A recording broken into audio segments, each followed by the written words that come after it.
The question isn't if the Yukon Huskies can repeat as national champions, but rather, can anyone even keep it close? You are Locked On College Basketball, part of the Locked On Podcast Network. Your team every day.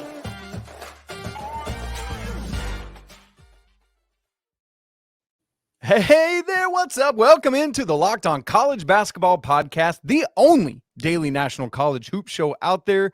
We're your hosts. This handsome gentleman beside me is Mr. Andy Patton. I'm Isaac Shade, and you've joined us at the place to get your national college basketball content every single day. Thanks for making us your first watch or listen. Speaking of which, you can get every episode of Locked On College Basketball ad-free on Amazon Music. Check that out. And a special shout out to all you everydayers out there. This episode is brought to you by FanDuel. Make every moment more. New customers join today and you'll get $200 in bonus bets if your first bet of $5 or more wins. Visit FanDuel.com/locked-on to get started.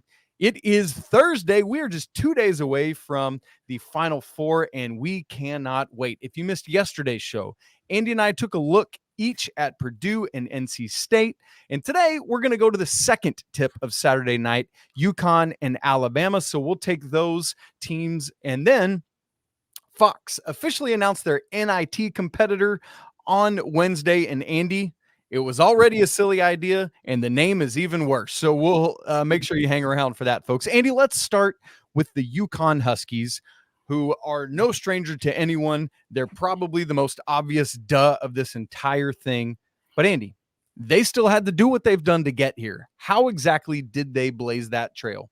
Yeah, it's been an incredible journey, really. And I think, like you talked about it there, it seems like the obvious team, like, they were great last year. They lost some talent, but they brought in some talent. They kept a lot of really good players, and everybody kind of assumed that they would be back here. But this is not easy to do this. And the case in point is the fact that we've talked about a few times on this show that no team has, not only have they not repeated as national champion, which is, of course, what UConn is vying to do, but no repeat champion the following year has made it past the Sweet 16 since Florida in 2006 and 2007. Like, it has been a really long time since we have seen a team do what UConn did this year, which is go back to the Final Four after winning the national championship. And they're doing it the same way they did last year, where they're just dominating teams. I mean, absolutely dominating teams. Like, they have not won a game by less than 13 points in either of the last two NCAA tournaments. This NCAA tournament, they have had a 30-point lead in every single game that they have played. They haven't won them all by 30. Granted, they've won them by 39, 17, 30, and 27. So pretty close for most of them. But they have at least had a 30-point lead in every game they have played. It has been an absolutely dominant run. This year's team didn't even have that slump that we saw from last year's team, where they had that kind of ugly stretch in Big East play. This team's kind of ugliest stretch, I guess, was a 15-point loss to Seton Hall. Bad 40 minutes of basketball against Shaheen Holloway's team on the road. Other than that, they have a 4-point loss at Kansas in the non-conference. They have a 19-point loss at Creighton. That was a pretty hideous game as well, but that's it. That's it. This team has been, especially against non-Big East teams, they have been unbelievably dominant in the last couple of years. Danny Hurley's team is playing as good a basketball as anybody in the country.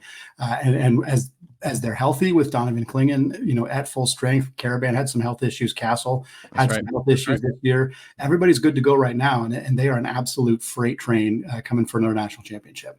Oh, man. So we'll find out on Saturday if that's going to happen, if this path will continue or not. And Andy, we got to talk biggest storylines before we get to key matchups. My biggest storyline with UConn, and we've hit on this, and it feels like a lot of people are asking this question, but is it possible that despite UConn's dominance last year in the tournament, that they are even better now? I would say yes at this point. Mm-hmm. And at this point is critical to what I just said, because if they don't take care of business Saturday and next Monday, then it's a moot point and we don't even have this conversation.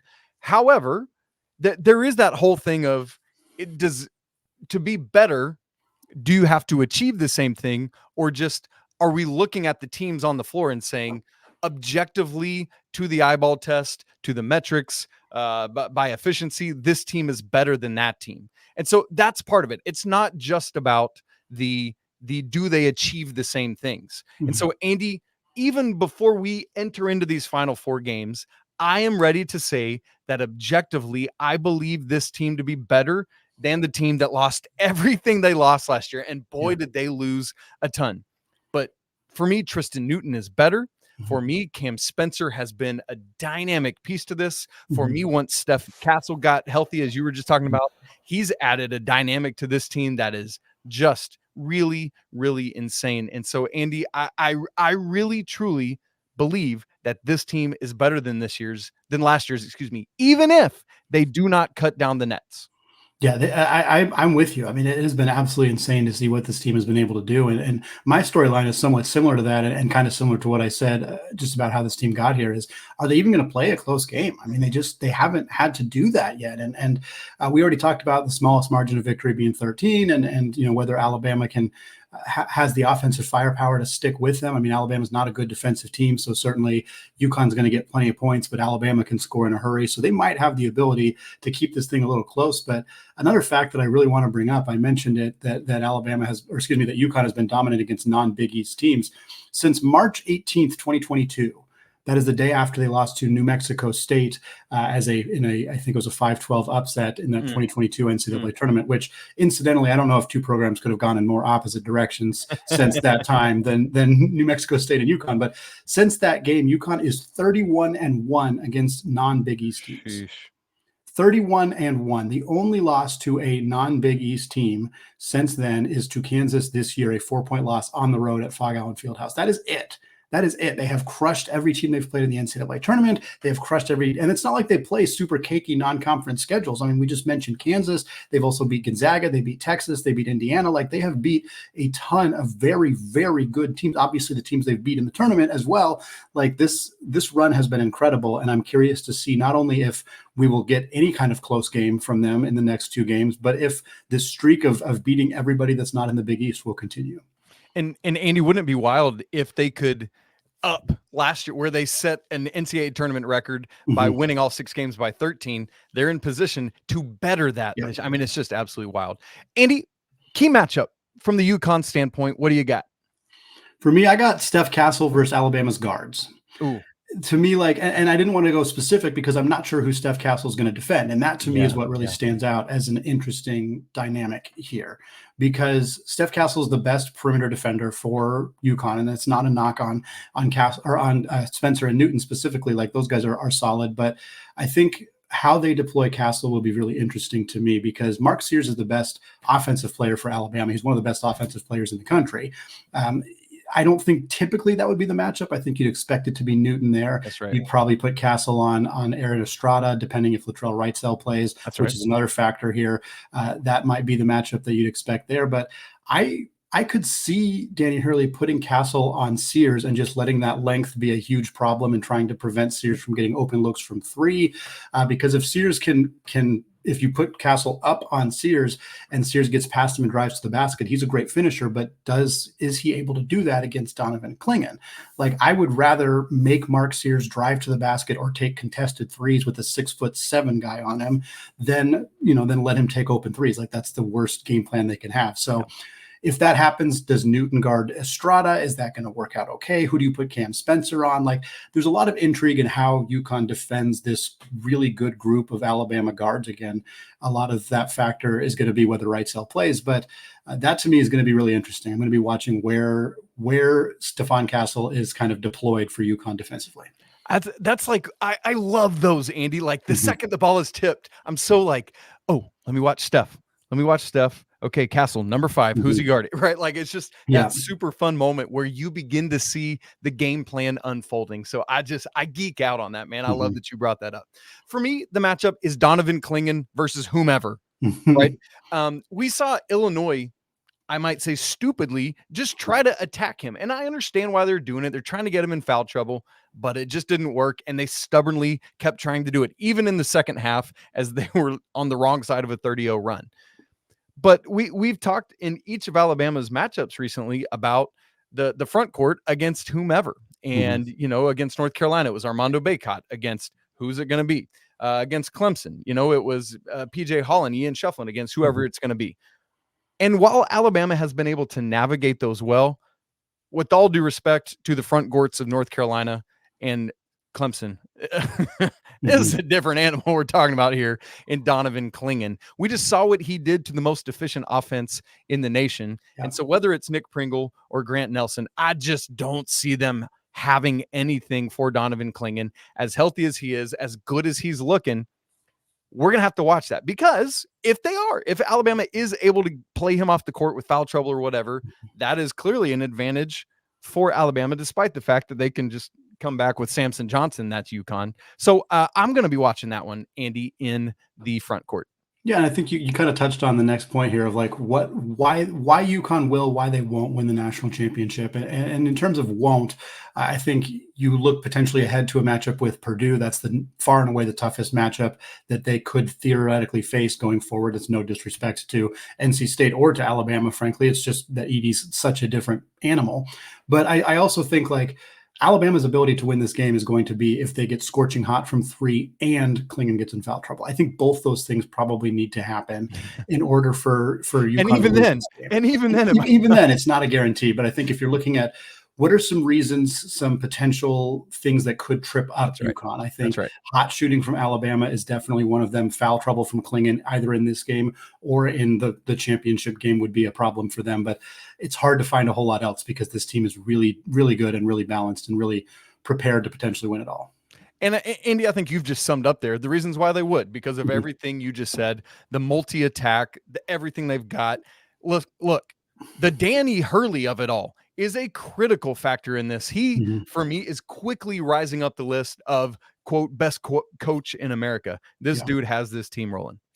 Well, let's flip it over here, Isaac, and look at the Alabama side of things, because 1 year after this team earned the #1 overall seed, Nate Oats and the Crimson Tide have now rolled their way to the Final Four. What can they do to take down UConn? We're going to talk about that, but first,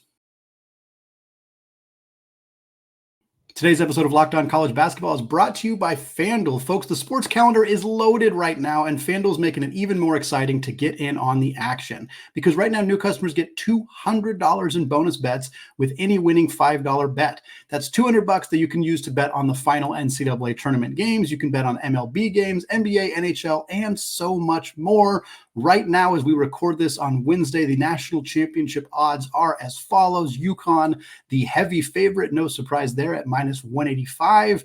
Purdue is next at +190. Alabama is next. Big jump here to +1,300, followed by NC State and their miracle run. They are at +2,000 right now. If any of those lines jump out to you, visit FanDuel.com/lockedon and make your first bet a big win. FanDuel, America's #1 sportsbook. All right, Isaac, we talked about both Purdue and NC State on Wednesday's episode. We just finished wrapping up about UConn there. So now we close out this portion of the week talking about the Crimson Tide. How did they get here? Talking about their biggest storylines, talking about their key matchups against UConn, why they will, why they won't win a national championship. Isaac, let's start with how did this team get here? They were a 4 seed. Didn't seem like they were going to be in this position, especially after last year getting that 1 seed and falling early. But here we are. Here they are.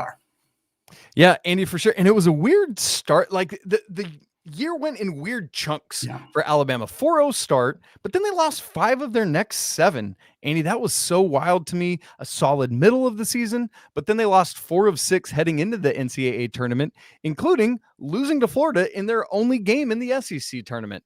Then they've just been doing their we beat you with our offense thing. They dropped 109 on Charleston, but let Charleston score, was it 96, I think? Was 96 there. GCU didn't, score a whole bunch on them, but then both North Carolina did and Clemson did. Alabama's had some interesting X factors along the way with those guys, and so it's been really, really interesting to get here. So one game of like, maybe this defense is something. And so we're just waiting to see Alabama. It's been a wild season, Andy. And as you said, coming off of what happened last year, it's like if you're Nate Oats, it's like, I don't know what to do, but we're just going to keep chucking from the outside. Well, looking at the biggest storylines, I kind of have 2, and one of them is more game specific and one of them is more narrative driven for Alabama in general. Specifically for the game, I think the big storyline is whether Latrell Wrightsell is going to play. Yeah. I mentioned that a little bit in the first segment. The most recent update that I've seen is that he practiced with the team on Tuesday. He seems to be recovering well. He's missed the last couple of games with a head injury. The fact that Alabama has gotten to this point without him is very impressive. He's a huge part of this team's success throughout the season. So getting him back in time for a Final Four game would be a huge boost for this team. I think that's probably the biggest thing to be paying attention to pregame is whether, and again, it goes back to even the key I was talking about with Cathell, how UConn uses him defensively is going to change based on whether Latrell Wrightsell is playing at all or playing at 100% or what that looks like for Alabama. And then the other storyline I'll mention quickly is I saw, I believe it was Luke Robinson talked about this on Locked On Alabama, that Mark Sears has a pretty strong argument to be the greatest Alabama basketball player of all time. Ooh. And I think the storyline, I guess, is, does he need to lead this team to an actual national championship? Because they've already made their first ever Final Four. That's right. They already earned their first #1 seed. Both happened in separate years, but both in a huge part because of Mark Sears and what he did. He's their third ever consensus All-American behind Brandon Miller and behind Leon Douglas. Third ever All-American, player to lead them to a Final Four, player to lead them to a #1 overall seed, averaging 21.5 points. He, to me, is probably already there, even if they lose on Saturday. But it's always fun to recognize that, hey, Alabama doesn't have a rich basketball history, but this is a huge program, a prolific college program in general, and we're probably watching their best ever player. And that's kind of a fun thing to just kind of have in mind when you're watching these games. Yep. Andy, my storyline is obviously Alabama's defense. We've talked about it so stinking much. Right now, as we talk, following the Elite 8 games, Alabama's defense at KenPom is 105th, Andy, 105th. And so, we have to watch that. But here's the thing. Every national champion in the KenPom era has finished in the top 22 in defensive efficiency. So basically what we got to look at here is not whether the defense can get better, but whether the offense is elite and prolific enough to overcome over 2 decades of history at this point. Mm-hmm. And Andy, if so, that to me would be one of the most bonkers things we've ever seen in college basketball. I just don't see it happening, but that's the beauty of this tournament. In a one-off game, all they got to do now is bomb these teams for 2 more games and they could do it. I don't think it's going to happen. I'm going to continue to rely on the numbers and history, but we'll wait and see.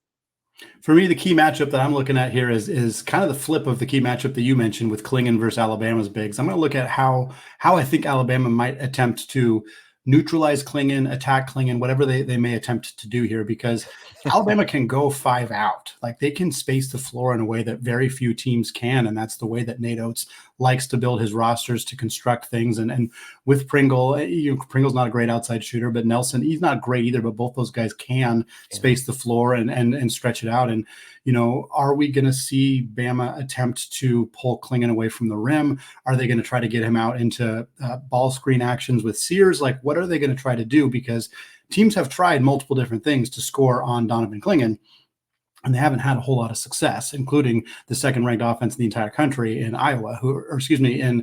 Illinois, who did not have any success in that game as well. So I'm very curious what Nate Oats will have kind of drawn up to neutralize Clingan, because this is not a team that scores on the block. It is a team that likes to drive to the basket. They have a lot of 3-point shooters, but part of the reason that works for them is that they can then use those driving lanes to get to the rim and score that way. Aaron Estrada is kind of one of the only players on the team who actually has a bit of a mid-range game, because they don't typically use that. But will that be neutralized by Clingan? Will Sears be able to get his points? Will this team just literally space 5 guys around the perimeter and pass it around until they get an open look from 3? What are they going to attempt to do to try to score on this UConn team in general, who has great perimeter defenders, as well as Clingan, who's going to be one of the toughest, unless they play Purdue, one of the toughest players down on the block for them to try to score on. Andy, the matchup to me is Alabama's 3-point shooting, not against UConn's 3-point defense, but against the basket. Because when they get rolling, it's just a thing. You and I have said it a couple times this week already. We believe that Alabama, I'm going to put a finite number on it, a range, needs to hit between 15 to 23s. And I know that's asking a lot, but they need to hit between 15 to 23s to not even necessarily definitely win this game, but to give themselves a hope of winning it. Now, They've done that, Andy, already 8 times this season. They've made 15 or more threes, with 19 being the most they've made, which they've done twice. Andy, in those 8 games, they are 7-1. 7-1 in games where they've made 15 or more threes. And in those 8 games, they've shot over 40% from 3 in all but one of them, a game against Mississippi State where they were 15 of 48, hit 31.3%. So, Andy, I mean, that is insane to me, to make 15 or more threes 8 times and make over 40% of them in all but one of those events. If they can do that, they're going to give themselves a chance to win this basketball game. That, to me, is the recipe for Nate Oats in Alabama. I don't care what UConn's three-point defense does. It's Alabama's three-point shooting against the basket. So, Andy, why, we've kind of hit on these already, so we can be quick on it, but why will or won't Alabama win the national championship? It's pretty much going to come down to the three-point shooting offensively and the defense. Why they won't, you already touched on it beautifully. Their defense is so far below the worst team that has ever won a championship in the Ken Palm era defensively. This team is so much worse than that. That does not mean it is impossible, but the data does not back up this being a likely NCAA tournament champion. Why they will? They're a prolific three-point shooting team. They have the ability to shoot in ways that could neutralize both Donovan Clingan and Zach Edey, if that's who they ultimately match up with. If they keep shooting the rock as well as they have, if Sears keeps playing like he has, this team definitely has a chance, even with that defense the way that it is. But that's pretty clearly the biggest hurdle for them. All right. Can Sears Kemba Walker this thing, which would be hilarious enough. Andy, Fox Sports has officially announced their NIT competitor, but the problem is it's just going to make things even worse. We'll tell you more about that coming up in just a second. Right after we tell you that this episode is brought to you by our friends at Amazon Fire TV. Fire TV is your destination for sports, from live games to highlights to in-depth analysis. And it offers amazing viewing experiences with smart TVs, as well as the Fire TV stick that you can plug just right into your existing TV to provide access to millions of movies and TV episodes, as well as free and live TV. So whether it's the tournament or the beginning of the MLB season, you're going to want to have a Fire TV, which I literally have an Amazon Fire Stick on every television in my house. I love the layout. I love how easy it is to use. I love the handy remote, which has buttons to take me directly to Disney Plus or Prime or whatever it is. Also, Fire TV recently created Fire TV channels to deliver a constant supply of videos from your favorite sports brands, all for free. And that includes all of us here at the Locked On Network. Not to mention, they've got great news, entertainment, gaming, travel, and cooking videos as well. So check out Fire TV channels on Fire TV and Alexa devices. If you haven't done so, you should. Trust me on that. To learn more, visit amazon.com/lockedonfiretv. Andy, it's no secret that the NIT has been in a downturn for a while now. While it used to be kind of a premier thing, obviously the NCAA tournament has been the big daddy for a while, and the NIT, has been waning in importance ever since. The NIT made changes this year. It's no longer the semifinals and championship at MSG. There's no longer auto bids for regular season champions, things like that. Fox has decided to go up against it. We learned about this last summer as they were starting to talk about what could we do. And Andy, it has come to fruition and was officially announced on Wednesday. And Andy, let me just give you the details of this thing, and then you and I can respond with some hilarity because I don't know, man. First off, the name of this new brilliant tournament is called the College Basketball Crown. Yes, that is the name. It will be hosted in Las Vegas at 2 venues, the MGM Grand Garden Arena and T-Mobile Arena. It will take place next spring, 2025. The dates of it are Monday, March 31st through Sunday, April 6th. Andy, translation, that's the day after the Elite Eight ends, running up through the day before the national championship. There will be 16 teams. Quote, it is set to feature schools from the Big 10, Big 12, and Big East, seems big, with additional at-large participants, end quote. Another quote, teams that did not qualify for the NCAA tournament will be eligible for the CBC, with 2 automatic qualifiers coming from each participating conference and additional teams chosen by a committee, end quote. Andy, takes galore. You go where you want first. I cannot unless they think that the transfer portal window is changing next year, I don't understand how the timing of this is going to work at all. Isaac, think about the teams that didn't make the NCAA tournament this year, whether they're power conference teams or not.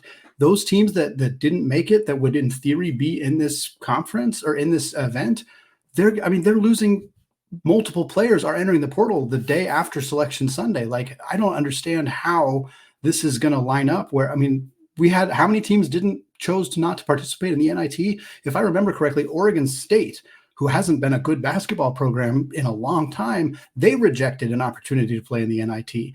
I don't think there's any reality where teams willingly say, hey, let's, our conference tournament finished up on March 9th, 10th, 14th, whatever it may be. Let's wait 3 weeks, a period of time where we're going to be evaluating talent in the transfer portal, where we're going to be losing players to the transfer portal. And then let's pick it up and play basketball 3 weeks later. That doesn't make sense to me at all. Like, I don't understand how this timing is expected to work, especially in the transfer portal era. It just doesn't seem like teams are going to be super gung-ho to do this. And the issue has always been trying to get teams to participate in events that aren't the NCAA tournament. If you don't make the tournament, teams don't really want to keep playing very often. And now doing it in this situation where you're not going to have ACC teams, you're not going to have SEC teams because of TV deals, you're not going to have, obviously the teams that make the tournament, and you're going to have a lot of teams who I assume are not going to want to play because maybe their coach is looking for a new job, maybe they have, multiple players who are going to go to the NBA, like whatever situation it might be. It just feels like there's so many avenues for this to not work very well, and frankly, very few where I think it ends up successful. And Andy, on the who is looking for a new coach or firing their coach? Teams that don't make the NCAA tournament. Right. Right. And they're going to move on that quickly. They're not going to wait around 3 weeks for that. So that's part of it. Like, I remember when this was first announced last summer, one of the conversations is that these conferences were going to force these teams to play. Mm-hmm. That wasn't part of this language. So I'm really curious to see what these 3 power conferences are going to do with that. But I mean, no, I'm out on that. So, Andy, just at a beginning level, this is the name of your tournament, College Basketball Crown. Who sat around in a meeting room and said, hey, you know what idea? Well, you know what we should name this? College Basketball Crown. Like, it says nothing. It's aside from the fact that you're reminding me it's about college basketball. I don't know why we're putting the name Crown on it. That's just silly to me. And Andy, I think a couple other things I would mention is outside of the 6 auto bids for Big East, Big 10, and Big 12, it's very vague on where the other 10 teams are going to come from. And I don't know if that's because they're not being transparent or because they haven't decided yet, because part of the release from Fox said more details to come. Mm. So I'm watching for that. But, you think about not just the TV deals that ACC and SEC have. There are other conferences that don't have Fox deals, that have ESPN deals and things like that probably won't be on it either. Also, the idea that it said, quote, chosen by a committee. Who is that committee? Are we being vague on that because we want to be not transparent, or because we haven't decided that either, Andy? And so there's so much that just doesn't make sense about this to me. I don't see how this is any better or has any better participation or is any better of a product than the NIT is. And I get it. Fox personalities, I've seen them trumpeting this on social media on Wednesday, but every national college basketball personality who is not Fox affiliated has bashed this. And you and I are going to join in that chorus. Yeah, I mean, I don't think fans of teams that don't make the tournament, especially Power 6 fans, like if you're a fan of, Oklahoma or Pitt or Wake Forest or whomever, I know that 2 of those are ACC, which doesn't matter for this, but if you're, we'll use Oklahoma. They're going to move to the SEC. I got to find teams that are in the Big 12. If you're a West Virginia fan. Seton Hall, Providence. Or somebody like that, right? Or Providence. Yeah, that's a great example. St. John's, Providence, Xavier, any of them. Like, do you still want to keep watching your team after they don't make the tournament? Like a lot of people don't. And I think I'd rather see plucky mid-majors get this opportunity, and the NIT stripped them of that by saying, hey, if you won your regular season and didn't make the tournament, you don't get to go. But yet here, Indiana State made it, and they made a nice run in the NIT. And I think a lot of people ended up watching that. But this tournament is not doing that. They're basically doubling down on what we joke about all the time of like, most people don't want to watch 500 or sub 500 Power Six teams play in the NCAA tournament, and that's why there's the advocating for not, cutting the mid-major auto bids because you're just going to replace them with crappier Power Six teams. And this Fox tournament is basically saying we want to take all those teams that most people say they don't want to watch, and probably prove you right that people don't really want to watch these teams continue to play. And so, I'm very curious if people are going to tune in to watch teams like Ohio State and Providence and whomever in this kind of tournament. But my guess is probably not. And if I'm wrong, I'm wrong. Great. Maybe it'll work, but I'm not feeling confident, especially, to me, of all the things we've talked about, the timing is what is just absolutely baffling to me. I do not see a team taking 2.5 to 3 weeks off with the transfer portal era being as prominent as it is and wanting to then continue playing basketball. I have a really hard time seeing how that's going to work. You know what makes like the basketball tournament? You know what makes people want to play in that? Dollars. Give me a cash incentive for this thing. Find a way to do NIL with it. Maybe I'm in. Andy, a couple quick things we got to get out of here. Portal entry announcements. We had 2 from FAU in recent days.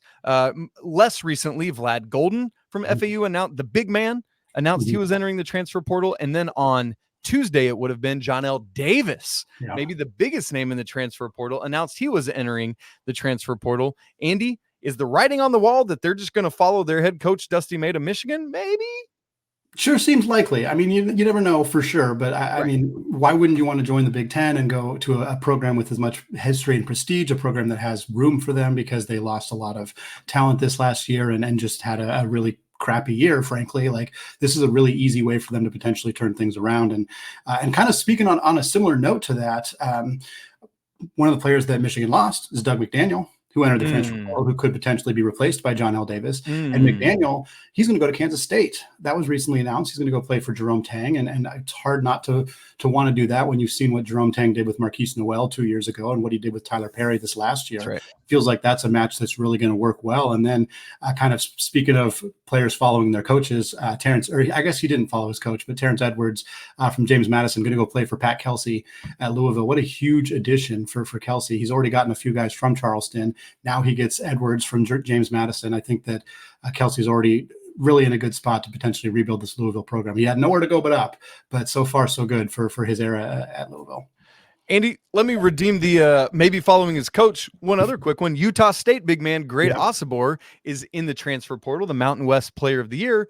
He, according to Joe Tipton from On3, plans to enter the transfer portal, so not official yet, while also testing the NBA draft waters. If he doesn't go to the NBA, maybe he follows coach up to Washington. We'll have to wait and see on that one.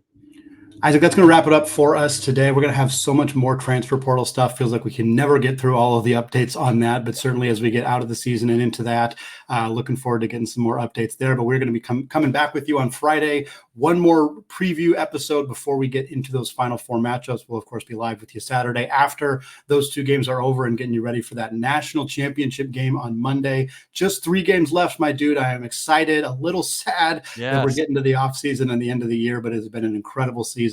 Looking forward to 3 more fantastic games. Thanks to those of you who have made this show your first listen or your first watch of the day. Reminder to join us on our Discord channel. Reminder to check out the show ad-free on Amazon Music if you have not done so yet. Until then, though, apologies to the Lawyer family. Let's go Wildcats, including Kansas State right now. A big addition for them. And until Friday, peace.